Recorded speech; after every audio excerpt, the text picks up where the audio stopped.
Hello, I am Carla McMullen and will be providing this coffee break on records retention. You are required to retain grant records for a period of 3 years from the date your grant is closed out.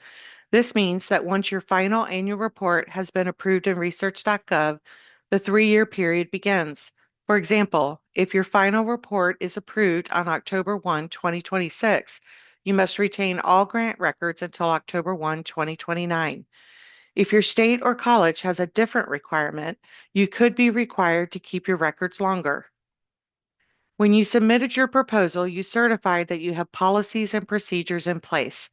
When accepting the NSF award, your organization certified that it would maintain records.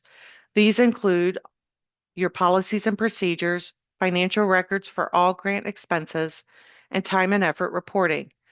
We will review specific records to retain to ensure you are following best practices and can begin records retention with the end in mind.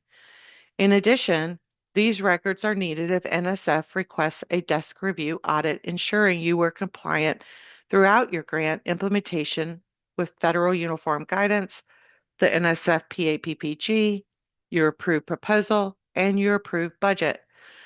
The auditor will request written documentation to show internal controls in key areas through written policies and procedures, strong financial records for all costs charged to the grant, and how time and effort reporting is completed.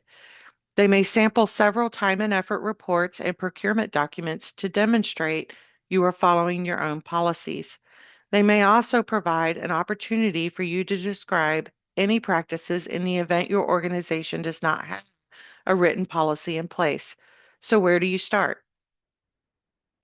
By reviewing your data management and sharing plan, submit it with your proposal, you can begin thinking about the documentation you need to retain.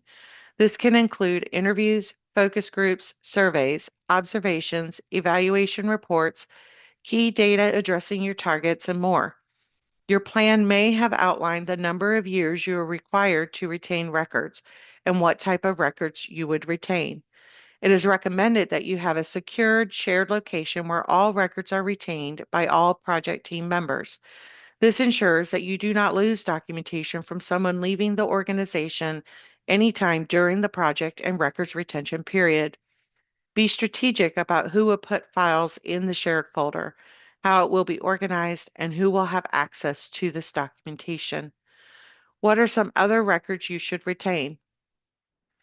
Types of documentation that you would retain include all reporting to NSF, including all documentation supporting the data and outcomes, any survey results, the annual evaluation reports, and evidence of submission of the report in research.gov.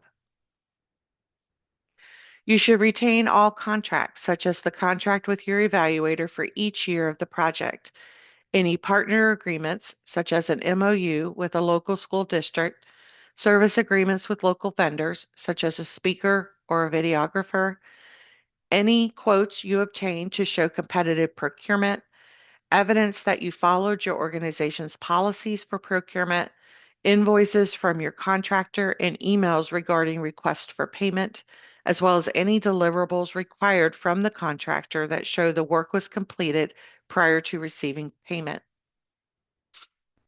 Personnel documents should be maintained for anyone paid with grant funds.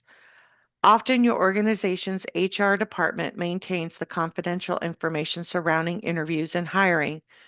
This documentation should reside within HR, but you may want to confirm these documents are maintained for the appropriate retention period.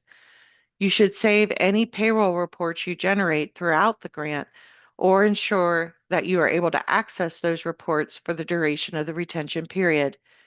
You should also have a policy or procedure outlining how time and effort will be collected, reviewed, and retained. You will also retain travel documentation, including any approvals required to travel and requests for reimbursement, including the policies that outline those requirements and supporting documentation, such as receipts and agendas. All procurement and the policies and procedures outlining appropriate procurement should be retained. This will include purchase requisitions, purchase orders, quotes, bid solicitations if required, expenditure reports, and any spreadsheets you have created to track your spending. If your grant is hosting workshops, you will maintain all communications announcing the workshop to potential attendees. Any cost incurred for that workshop paid with grant funds, the workshop agenda, any contracts entered such as facilities and food, sign-in sheets to show who attended the workshop, and any handouts provided during the workshop and pictures as evidence that the workshop took place. It is important that you maintain up-to-date policies and procedures and that they are consistent across various resources provided by your organization.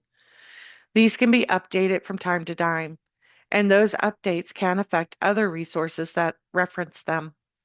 It is important to review your policies and procedures periodically to ensure any changes are reflected in companion resources.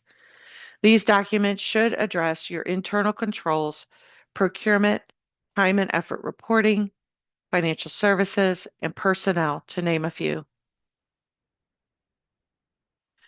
Retaining records has additional benefits to your organization.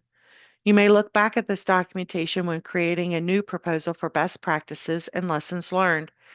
As a PI, the records retained create a historical review of implementation for your project, and these records will be needed if you are selected for a desk review audit. For more information, please visit the Mentor Connect library. You can search for resources by typing in the keyword for your topic of interest. Thank you for joining me today.